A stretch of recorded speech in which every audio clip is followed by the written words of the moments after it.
बंगाल विभाजन 20वीं सदी की शुरुआत ही आंदोलन से,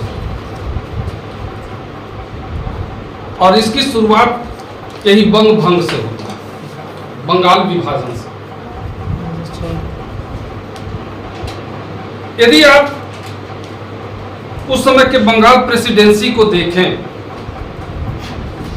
तो इसमें बिहार और उड़ीसा साथ में था बंगाल के साथ। असम 1874-75 में ही अलग हो गया था बंगाल प्रेसिडेंसी से। इतने बड़ी क्षेत्र पर कलकत्ता से शासन करना, ये सही बात है कि दिक्कत भरा था, लेकिन 19वीं सदी के अंतिम चरण में पहुंचते पहुंचते जो कांग्रेस द्वारा राजनीतिक चेतना फैलाई गई थी, उसका केंद्र बन गया था कलकत्ता। अंग्रेजों ने इसी केंद्र को तोड़ने के लिए, कमजोर करने के लिए बंगाल विभाजन का निर्णय लिया था।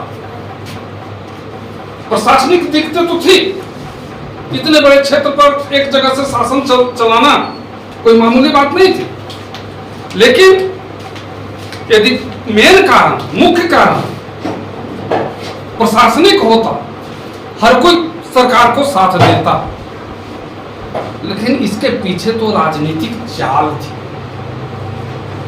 1857 के विद्रोह के साथ ही हिंदू मुसलमान दोनों ने कंधा से कंधा मिलाकर के उस विद्रोह में काम किया था। अंग्रेजों के खिलाफ लड़ाइयां लड़ी और मुस्लिमों ने तन मन धन से हिंदुओं का साथ दिया था। हमने उस दिन भी बताया था शायद आपको कि 1858 के 18 जून को या 17 जून को रानी लक्ष्मीबाई जब मारी गई तो उनकी लाश को उठाने वाला कोई हिंदू शासक नहीं था। एक मुस्लिम नवाब ने उनके लाश को उठाया और उनका हिंदू रीति रिवाज से दाह संस्कार किया था। आप अनुमान लगा लीजिए कि मुसलमानों ने हमारा या हिंदुओं का कितना साथ दिया था 1857 में। और वहीं से अंग्रेजों ने एक पॉलिसी बना ली कि हिंदुओं मुसलमानों के बीच फूट पैदा करना है। यदि ये दोनों साथ रहेंगे तो भविष्य में भी अंग्रेजों को चुनौती दे सकते हैं, इसलिए इनको तोड़ना जरूरी है। बंगाल का विभाजन 1905 में इन्हीं कारणों से किया। एक और कारण था, अंग्रेजों का एक और उद्देश्य इसमें छिपा हुआ था, और वह उद्देश्य था धार्मिक सांप्रदायिकता का। वो चाहते थे कि बंगाल का ऐसा विभाजन करें कि एक तरफ मुसलमानों की बहुसंख्यक आबादी हो जाए और दूसरी तरफ बंगालियों की अल्पसंख्यक आबादी हो जाए, और मुसलमानों को सरकारी स्तर पर हर तरह से तवज्जो दिया जाए, उनकी सुविधाएं दी जाए, ताकि वे राष्ट्रीय आंदोलन से, जिसके अधिकांश नेता हिंदू थे, बंगाली हिंदू, उनसे ये अलग हो जाए। और इसी कारण से उन्होंने 1906 में लॉर्ड कर्जन ने जो बंगाल का विभाजन किया, ढाका के नवाब सलीमुल्लाह को प्रोत्साहित किया कि आप एक मुस्लिम संगठन बनाइए, और तब ऑल इंडिया मुस्लिम लीग की स्थापना 1906 में ढाका में हुई, सलीमुल्लाह के सहयोग से, और उसमें मुख्य भूमिका आगा खां की भी रही। इन लोगों ने 1906 में मुस्लिम लीग की जब स्थापना की तो अंग्रेजों ने रातों रात उनकी हर मांगों को स्वीकार कर लिया। वैसी मांगों को जिसको स्वीकार कराने में कांग्रेस को सालों लग गए, लेकिन मुसलमानों को अंग्रेजों ने रातों रात स्वीकार किया, उनको सारी सहूलियतें दे दी। उनके लिए अलग राजनीतिक क्षेत्र बना दिया जहां सिर्फ और सिर्फ मुसलमान कैंडिडेट ही खड़ा हो सकता था और सिर्फ मुसलमान ही उनको वोट दे सकता था। यही से सांप्रदायिकता की शुरुआत होती है भारत में। 1857 तक भारत में सांप्रदायिकता नहीं थी।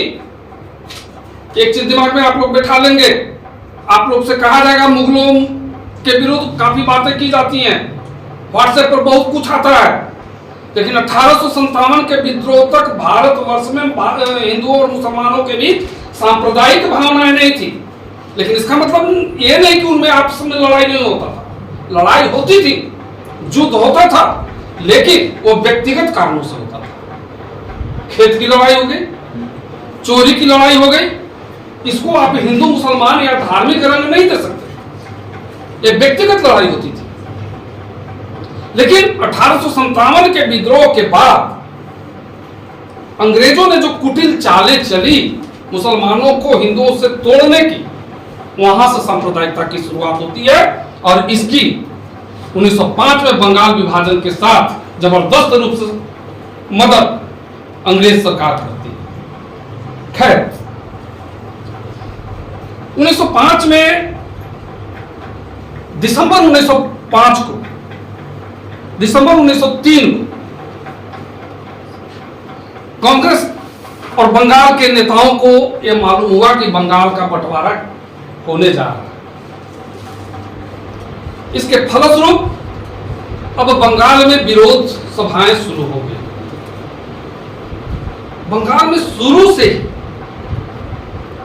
पढ़े लिखे लोगों का स्थल था यह बंगाल। सुरेंद्र नाथ बनर्जी, अश्विनी कुमार दत्त, आनंद मोहन बोस, इस बहुत मांझे हुए नेता थे। इन लोगों के नेतृत्व में विरोध सभाएं शुरू हो गई। निर्णय हुआ कि 16 अक्टूबर 1905 से बंगाल का विभाजन प्रभावी हो जाए। इस दिन बंगाल के लोगों ने 16 अक्टूबर के दिन पूरे बंगाल में किसी के घर में चूल्हा नहीं जला, लोगों ने उपवास रखा। प्रातः काल लोग गंगा स्नान किए, एक दूसरे के हाथ पर राखियां बांधी, यह जताने के लिए कि अंग्रेज सरकार लाख कोशिश कर ले, हिंदू और मुसलमान एक है, इसे तोड़ा नहीं जा सकता। और तब सुरेंद्र नाथ बनर्जी और आनंद मोहन बोस जैसे लोग पूरे बंगाल में घूम घूम करके सभाएं करनी शुरू कर दी। किसी सभा में 50,000 लोग आए, किसी सभा में 75,000 लोग आए। ये कोई मामूली भीड़ नहीं थी। उस समय की बात हम कर रहे हैं, 1905 की, जब लोगों में राजनीतिक चेतना नहीं आई थी। सरकार को लंबी लंबी मेमोरेंडम भेजा गया इस विभाजन के खिलाफ, लेकिन सरकार पर जब कोई असर नहीं हुआ, तब इसके खिलाफ सभाएं शुरू हो गई, प्रदर्शन शुरू हो गया। कांग्रेस ने भी बंगाल विभाजन के खिलाफ समर्थन दिया नेताओं को। अब यहां पर दिक्कत आ गई।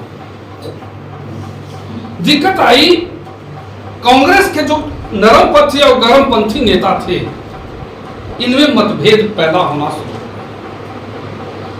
गर्मपंथियों के जिसके नेता थे अरविंद घोष, बाल गंगाधर तिलक, लाजपत राय वगैरह, इनका मानना था कि बंगाल विभाजन के खिलाफ जो स्वदेशी का प्रस्ताव है, स्वदेशी और बहिष्कार का प्रस्ताव है, इसको देश के अन्य भागों में भी ले जाया जाए। लेकिन नरमपंथी इसके खिलाफ थे। वे नहीं चाहते थे कि इस आंदोलन को बंगाल से बाहर अभी ले जाने की जरूरत है। 1905 में ही कलकत्ता के टाउन हॉल में एक बहुत बड़ा मीटिंग बैठी कांग्रेस नेताओं की। इस मीटिंग में निर्णय हुआ कि सिर्फ अपने द्वारा उत्पादित वस्तुओं का हम उपयोग करेंगे और विदेश की सारी वस्तुओं का बहिष्कार करेंगे। यहां तक कि मैनचेस्टर से आने वाले कपड़े और लिवरपूल के नमक को भी बहिष्कार करने का निर्णय किया। बहुत सारे बंगाल के नेताओं ने स्वदेशी उद्योगों की स्थापना की। दिया सलाई से लेकर माचिस से लेकर के कपड़ा बनाने के कारखाने, कागज बनाने के कारखाने और कुछ इस तरह के साबुन वगैरह बनाने के कारखाने भी स्थापित हुए। ये अलग बात है कि इनमें से अधिकांश कारखाने आगे जाकर के असफल हो गए, क्योंकि जो भी इसके संस्थापक थे उनकी पृष्ठभूमि कोई व्यापारिक नहीं थी, वे व्यापार करना नहीं जानते थे। वे तो राष्ट्रवाद की भावना में आकर के स्वदेशी उद्योगों की स्थापना की। इन सारे उद्योगों में एकमात्र डॉक्टर बीसी राय की बंगाल केमिकल्स फैक्ट्री वो बहुत दिनों तक चलती रही। ये वही बीसी राय है जो आगे चल करके बंगाल के प्रधानमंत्री उस समय मुख्यमंत्री नहीं कहा जाता था, प्रधानमंत्री ही कहा जाता था, मुख्यमंत्री डॉक्टर बीसी राय। अब 1905 में कांग्रेस का बनारस में अधिवेशन हुआ मदन मोहन मालवीय के नेतृत्व में, और इस अधिवेशन में निर्णय हुआ कि बंगाल विभाजन के खिलाफ स्वदेशी और बहिष्कार का समर्थन दिया जाए। अगले साल 1906 में जो मतभेद कांग्रेस में उभर गए थे नरमपंथियों और गरमपंथियों के बीच, ये मतभेद 1906 तक आते आते काफी बढ़ गए।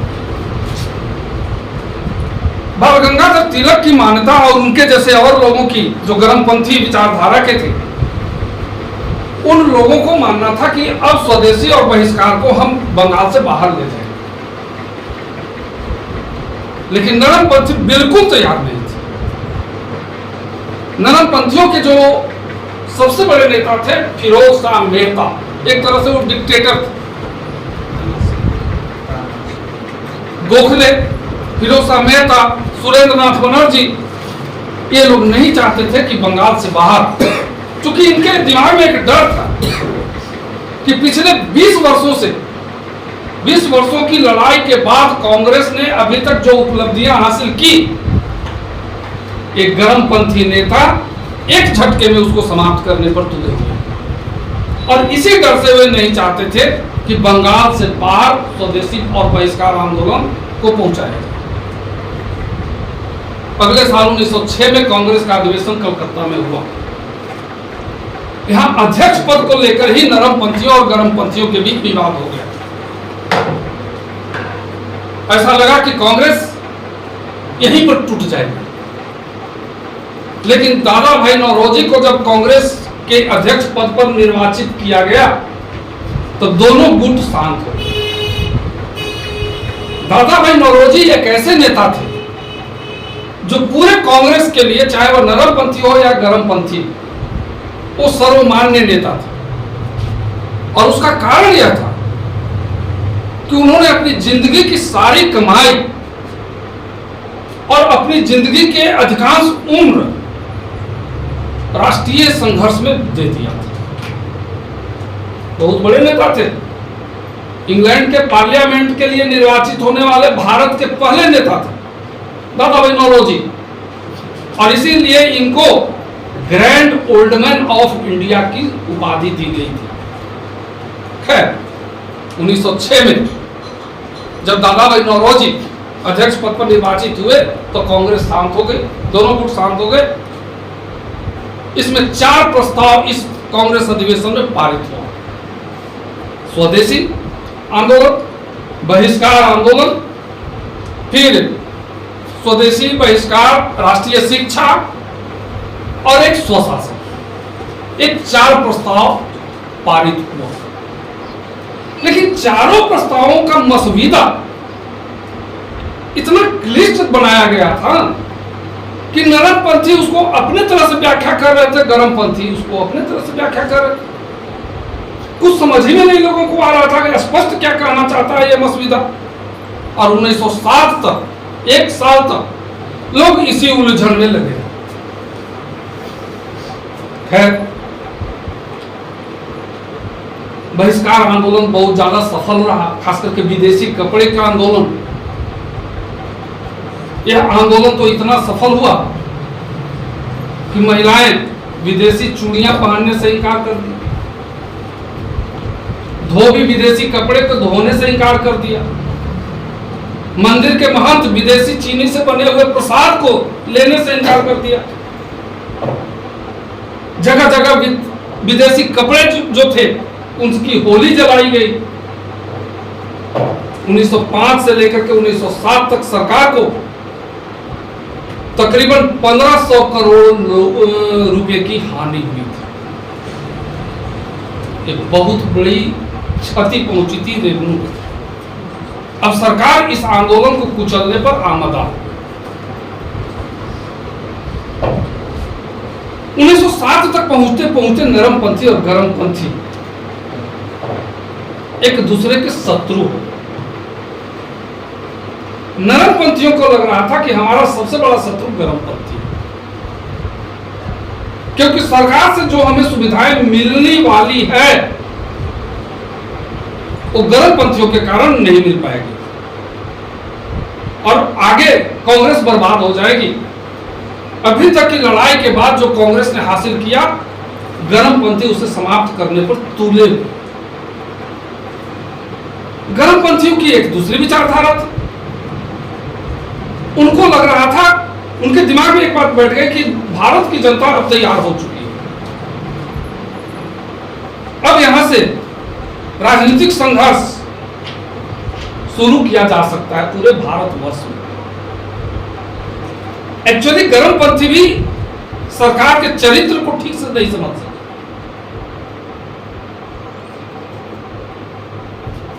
नरमपंथी जहां गरमपंथियों को ही अपना सबसे बड़ा शत्रु समझ रहे थे, वहीं गरमपंथी भी नरमपंथियों को समझने लगा, लेकिन दोनों भुलावे में जी रहे थे। नरमपंथियों को यह बात समझ में नहीं आई कि सरकार यदि कुछ सहूलियतें दे रही है, कुछ सुविधाएं दे रही है, तो नरमपंथियों के संघर्ष के कारण नहीं, गरमपंथियों के आंदोलन से डर कर दे रही है। ये बात नरमपंथियों को समझ ही में नहीं आ रहा और गरमपंथी इस भुलावे में थे कि आगे सरकार का यदि कुछ कहर बरपा गरमपंथी नेताओं पर, तो यही नरमपंथी उनके आगे ढाल के काम करेंगे। लेकिन दोनों गलतफहमी में जी रहे थे। उसका परिणाम अंततः विभाजन के रूप में सामने आया। 1907 में सूरत में ताप्ती नदी के किनारे कांग्रेस का अधिवेशन हुआ। अब यहां एक अफवाह बड़ा जबरदस्त तरीके से आया कि कलकत्ता अधिवेशन में कांग्रेस ने जो 4 प्रस्ताव पारित किए थे, नरमपंथी उन चारों प्रस्ताव को समाप्त करने पर तुले हुए। यह अफवाह था, कहीं से भी इसमें कोई सच्चाई नहीं थी। सूरत अधिवेशन के अध्यक्ष पद को लेकर पहले विवाद हुआ। इसमें रास बिहारी घोष निर्वाचित हुए। ये नरमपंथी नेता थे, जबकि गरमपंथी नेताओं की मान्यता थी और उनकी मांग थी कि बाल गंगाधर तिलक को ही इस अधिवेशन का अध्यक्ष बनाया जाना चाहिए। पहले तो अध्यक्ष पद को लेकर के ही विवाद हुआ, लेकिन जैसे ही यह अफवाह आया कि नरमपंथी नेताओं द्वारा कलकत्ता अधिवेशन में पारित चारों प्रस्तावों को समाप्त किया जा रहा है, बस विवाद यहीं से शुरू हुआ। 1600 कांग्रेस प्रतिनिधि इस अधिवेशन में उपस्थित थे। सभी प्रतिनिधि एक दूसरे पर चिल्लाना शुरू कर दिए, एक दूसरे पर कुर्सियां फेंकी जाने लगी। इसी बीच मंच पर फिरोज शाह मेहता और सुरेंद्र नाथ बनर्जी बैठे हुए थे। किसी अज्ञात व्यक्ति ने एक जूता फेंक दिया मंच पर, जो सुरेंद्र नाथ बनर्जी और फिरोज शाह मेहता थे। फिर क्या था, पूरे सभा मंडप में बवाल मच गया। थोड़े ही देर में पुलिस आई, पूरे सभा मंडप को खाली करा गई। दोनों में से किसी को भी सफलता नहीं मिली। सफलता मिली तो अंग्रेजी सरकार। कर्जन तो यही चाहता ही था, अंग्रेजी सरकार तो चाहती ही थी यही कि कांग्रेस टूट जाए। और कर्जन ने शुरू में कहा ही था कि जब तक मैं भारत में हूं, मेरी एकमात्र इच्छा है कि कांग्रेस को समाप्त करके यहां से जाऊं। ये हमारी सबसे बड़ी उपलब्धि होगी। इतना डर था ब्रिटिश सरकार को। और जब 1907 में कांग्रेस टूटी नरम दल और गरम दल के रूप में, तो फिर सरकार को खुशी का ठिकाना ही नहीं था। एक भारत सचिव राइसले ने तुरंत वायसराय को लिखा कि जो हमारी उम्मीदें थी उसी के अनुरूप कांग्रेस समाप्त होने के कगार पर पहुंची। अब नरम दल और गरम दल दोनों अलग हो गए। हालांकि बाल गंगाधर तिलक को इससे बहुत सदमा लगा। वो जानते थे, समझते थे बात को कि यदि कांग्रेस विभाजित हो गई, कांग्रेस टूट गई, सब कुछ खत्म हो जाए। उन्होंने शुरुआत में बड़ी कोशिश भी की कि यह नौबत कांग्रेस में नहीं आए, लेकिन फिरोज शाह मेहता और नरमपंथियों के आगे कोई सुनने के लिए तैयार नहीं थे। चलिए, नरमपंथी बड़ी खुश थे, यह हमारे लिए सारा रास्ता साफ है। गरमपंथी अलग हो गए और सरकार से जो भी हम चाहेंगे सरकार हमको दे देगी। बहुत बड़ी गलतफहमी में जी रहे थे। इधर गरमपंथी, इनको तो लग रहा था कि अब पूरे भारत में आंदोलन फैलाने के लिए हम स्वतंत्र हैं। नरमपंथियों द्वारा जो बाधा उपस्थित की जा रही थी वो समाप्त हो गई। ये अलग गलतफहमी में जी रहे थे। अगले ही साल 1908 में बाल गंगाधर तिलक को जेल की सजा हो गई और उनको मांडले भेज दिया गया। लाला लाजपत राय चले गए ब्रिटेन। और अजीत सिंह, ये भगत सिंह के चाचा थे अजीत सिंह, ये वही अजीत सिंह थे जिन्होंने अपनी पूरी जिंदगी जेलों में गुजार दी। और उस समय जेल में गए थे जब इनकी नई नई शादी हुई थी। और ये जेल से तब छूटे जब 1947 में हमें आजादी मिली। उस समय इनकी पत्नी बूढ़ी हो चुकी थी। लोगों ने कितना त्याग किया है इस देश के लिए, अपनी आजादी के लिए, अपनी पूरी की पूरी जवानी कुर्बान कर दी। मदन लाल धिंगड़ा जो इंग्लैंड में जाकर के कर्जन वायली की हत्या की, इंग्लैंड में जाकर के मारा, वहां उसको फांसी मिली। और ये सोचकर नहीं गया था कि हम इंग्लैंड में हत्या करके भारत भाग आएंगे, ऐसा संभव था? वो तो जानता ही था कि वहां हमको फांसी मिलेगी। लेकिन चूंकि भारत में वह अत्याचार करके गया था कर्जन वायली, इसलिए वहां जाकर के गोली मारी। तुम हमारी जनता को सताओगे, हम तुमको धरती से ही उठा देंगे। खैर, आगे और बहुत सारे क्रांतिकारियों ने जो काम किया है। तो लाजपत राय और डॉक्टर अजीत सिंह ये दोनों इंग्लैंड चले गए। वहां से जब लाजपत राय लौटे तो अमेरिका चले गए। अरविंद घोष जो बहुत बड़े क्रांतिकारी थे, हर बात में ये ताकत की बात करते थे, इनको भी 1 साल की सजा हो गई। और जब छूट करके निकले तो इन्होंने राजनीति से ही संन्यास ले लिया, चले गए पौंडीचेरी। वहां संत हो गए, साधु हो गए। यानी गरमपंथी जो विचारधारा थी वो अभी समाप्त हो। एक तरह से कहें तो कांग्रेस मृत प्राय हो गई। 1885 से लेकर के 1905 तक कांग्रेस ने जिस भी तरीके से हासिल किया या जो कुछ हासिल किया, एक झटके में 1907 में आकर के वो सब समाप्त हो। अरविंद घोष ने खुद लिखा कि जब हम जेल जा रहे थे तो पूरा देश एक नए राष्ट्र के रूप में अंगड़ाई ले रहा था। ऐसा लग रहा था मानो अब हमारा देश एक नए राष्ट्र के रूप में उभर रहा है। लेकिन जब जेल से हम बाहर आए तो हमारा राष्ट्र नहीं रह गया, एक मृत प्राय संस्था बन चुकी। सरकार यही चाह रही थी। लेकिन अब यहीं पर एक दूसरा बदलाव भी होता है। बाल गंगाधर तिलक 1914 में छूट करके आते हैं मांडले से। इस समय तक भारतवर्ष में धर्म की शिक्षा, हिंदू धर्म की शिक्षा लेने के लिए एनी बेसेंट आयरलैंड से भारत आए। यहां आने के बाद यहां की राजनीति से वो बहुत परिचित हुई और फिर उन्होंने कांग्रेस की सदस्यता ले ली। अब बाल गंगाधर तिलक और एनी बेसेंट इन दोनों की जो सबसे बड़ी कोशिश थी कि नरम दल और गरम दल को फिर से एक किया जाए, एक कांग्रेस को सामने लाया जाए, और 1916 में लखनऊ अधिवेशन में इसे सफलता।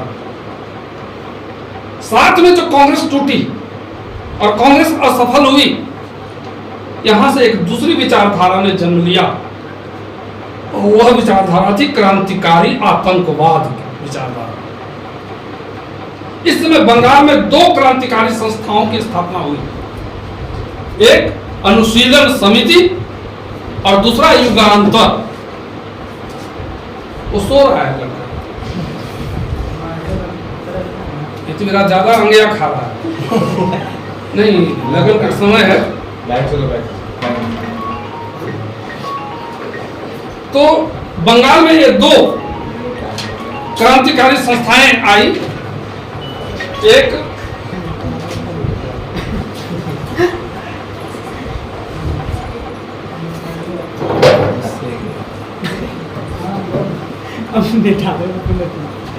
अनुशीलन समिति और दूसरा युगांतर। बंगाल के जितने भी क्रांतिकारी थे इन्हीं दोनों संगठनों से जुड़े हुए थे, दोनों में से किसी एक से जुड़े हुए थे। गर्मपंथियों द्वारा युवाओं के बीच उत्तेजना तो पैदा किया गया था, खूब लंबा लंबा उत्तेजनात्मक भाषण देते थे, नौजवानों का खून तो खौलता था, लेकिन उनको कैसे रास्ते पर लाया जाए, कैसे उनको आगे नेतृत्व किया जाए, गर्मपंथी नेताओं ने इसका कोई मैपिंग नहीं दिया, कोई रास्ता नहीं बताया, इनके पास कोई संगठन वैसा नहीं।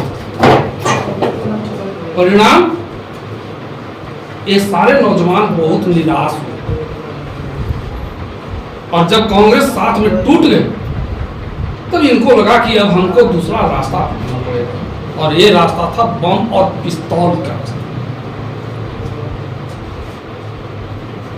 इन्हीं परिस्थितियों में कलकत्ता का एक बहुत बदनाम जज था, मिस्टर किंग्सफोर्ड। छोटी छोटी बातों के लिए वो छोटे छोटे बच्चों तक को कड़ी से कड़ी सजा देता था,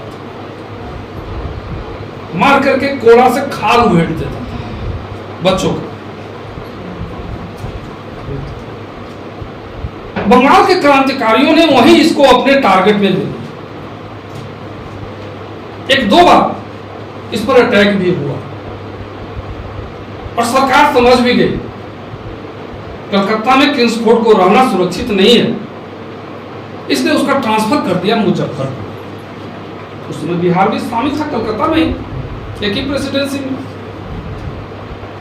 मिस्टर किंग्सफोर्ड चले आए मुजफ्फरपुर, लेकिन बंगाल के दो क्रांतिकारी खुद्दीराम बोस और प्रफुल्ल चाकी इनका पीछा करते हुए मुजफ्फरपुर तक आ गए। इन दोनों क्रांतिकारियों ने, इनमें खुद्दीराम बोस की उम्र मात्र 14 साल थी, ये भी ध्यान दीजिएगा आप लोग।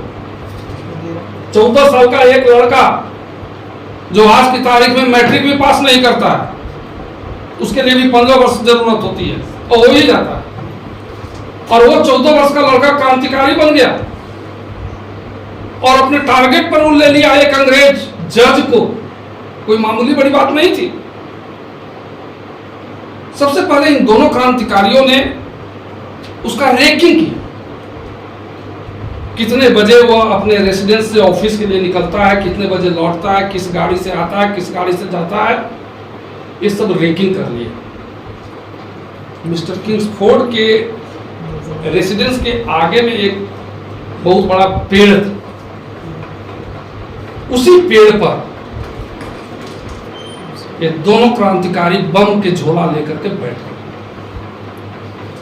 किंग्सफोर्ड एक बग्घी से आता जाता था, बग्घी समझ रहे हैं, बग्घी टमटम टाइप का होता है, घोड़ों से खींचा जाता था, उस समय चलता था वही बग्घी। तो बग्घी से आता जाता था, दोनों पिस्तौल बम लेकर के झोला में बैठ गए थे, छुप गए थे।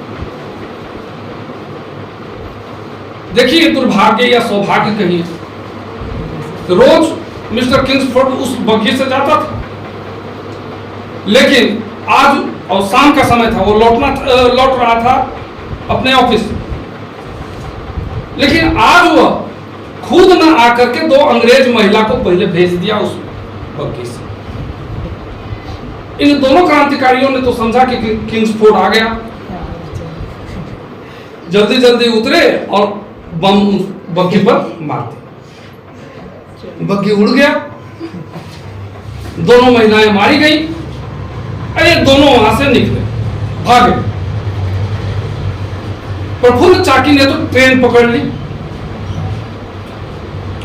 ट्रेन के डब्बे में जैसे ही प्रफुल्ल चाकी बैठे, देखो भाई कुछ गलत काम करोगे ना तो लगेगा, खुद तुम्ही को लगेगा ना कि कोई देख रहा है या कुछ शक के नजर से हमको ताक रहा है। गलत काम इसीलिए पकड़ा था। प्रफुल्ल चाकी को भी लगा उस बोगी में कि हमको लगता है कि जासूस देख रहा है। उन्होंने आओ देखा न ताओ अपनी पिस्तौल निकाली और खुद को गोली मारी। इधर खुदीराम बोस पूरब की ओर जो भागे पैदा, वो रात भर लड़का दौड़ता रहा। सुबह किसी एक गांव में पहुंचे, एकदम early in the morning. Bengali लोग भूंजा समझ रहे हैं, चावल वगैरह का जो होता है बड़ी पसंद करता है वो। तो सुबह हो गया था, खुदीराम बोस एक गांव के दुकान से वही भूंजा खरीदे, खाक। लेकिन एक चर्चा पूरे देश में फैल गई, मिस्टर किंग्सफोर्ड को उड़ाने का प्रयास। कोई नहीं जानता था कि किसने प्रयास किया, लेकिन रात भर तो ये लड़का दौड़ते रहा।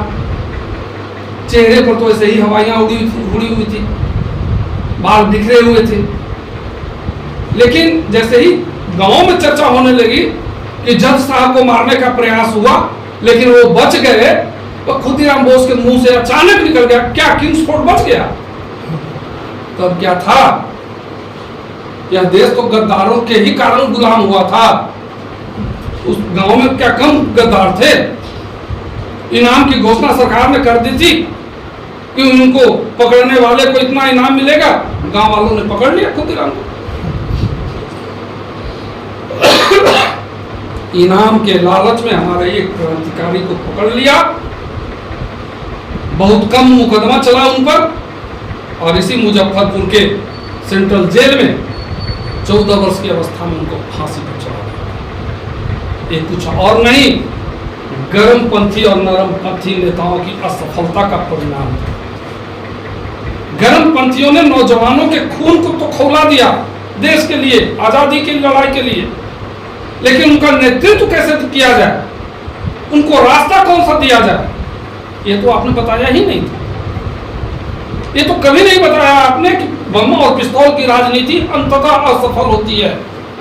1905 से लेकर के 1907 तक 186 क्रांतिकारी या तो मारे गए या जेल में डाल दिए। 186, ये कोई मामूली बात तो नहीं थी। इनको नहीं बताया गया कि दुनिया का कोई भी आंदोलन तभी सफल होता है, कोई भी क्रांतिकारी आंदोलन तभी सफल होता है जब जनता का समर्थन मिलता है। बिना जन समर्थन के व्यक्तिगत रूप से उत्सर्ग कर देना, फांसी पर चढ़ देना, किसी की हत्या कर देना, ये आप अपने मकसद में कभी सफल नहीं हो सकते हैं। और यही कारण है कि भारत के जितने भी क्रांतिकारी कार्रवाइयां हुई, यहाँ खुदीराम बोस के बाद यानी 1907 के बाद आगे चलेंगे 1914-15 में जब रास बिहारी बोस ने दिल्ली में lord Hardinge, viceroy lord Hardinge पर बम मारा। हाथी पर वो जा रहे थे लॉर्ड हार्डिंग एक फंक्शन में, वायसराय और यहीं पर खुद रास बिहारी बोस ने बम मार दिया। हार्डिंग घायल हो गए लेकिन मरे नहीं। रास बिहारी बोस को भाग करके सिंगापुर जाना पड़ा और फिर वहीं रह गए। सिंगापुर में ही जब 1939-40 में सुभाष चंद्र बोस पहुंचे वहां जापान, तब ये रास बिहारी बोस जाकर के उनसे मुलाकात की और आजाद हिंद फौज के स्थापना में उनकी मदद की। फिर वे भारत नहीं आ पाए। इधर भगत सिंह सारे साथियों को देख लीजिए आप, सारे के सारे खत्म होते चले गए। क्रांतिकारी कार्रवाइयां तभी सफल हो पाती हैं जब जनता का उनमें समर्थन मिलता है। यदि जन समर्थन नहीं आपके साथ है, गांधी का आंदोलन क्यों सफल हुआ? उसका दो कारण थे। एक अहिंसा, हिंसा करेंगे तो आपके आंदोलन को कुचलने का मौका सरकार को मिल जाएगा, और गोली चला करके, लाठी चला करके, जेल में डाल करके, आजीवन कारावास डाल करके आपके आंदोलन को समाप्त कर देगी सरकार, कोई भी सरकार।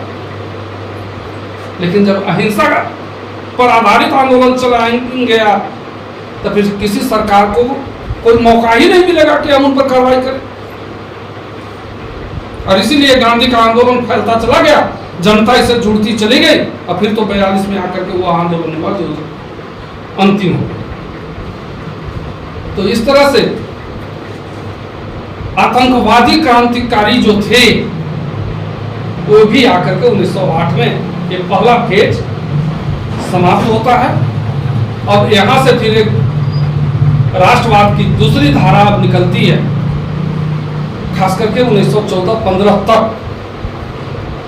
1914 में जब प्रथम विश्व युद्ध की शुरुआत होती है, तो यहाँ भी अब विदेश में जो कुछ क्रांतिकारी थे, इसी पीरियड में हमारे देश के कुछ नौजवान जो विदेश गए, जैसे मैडम कामा, यूरोप में मैडम कामा क्रांतिकारी संगठन का काम कर रहे थे। फिर ये अजीत सिंह, लाला हरदयाल और बी.डी. सावरकर, ये सभी लोग काम कर रहे थे, और इन्हीं के प्रयास से 1913 में गद्दर पार्टी की स्थापना अमेरिका में की। अब गद्दर पार्टी क्या थी, कैसे इसकी शुरुआत हुई, उसके क्या क्या कार्यक्रम हुए। 1915 में इन्होंने सरकार के खिलाफ यही क्रांतिकारी कार्रवाई करने की कोशिश की, लेकिन वो भी असफल होते चले गए।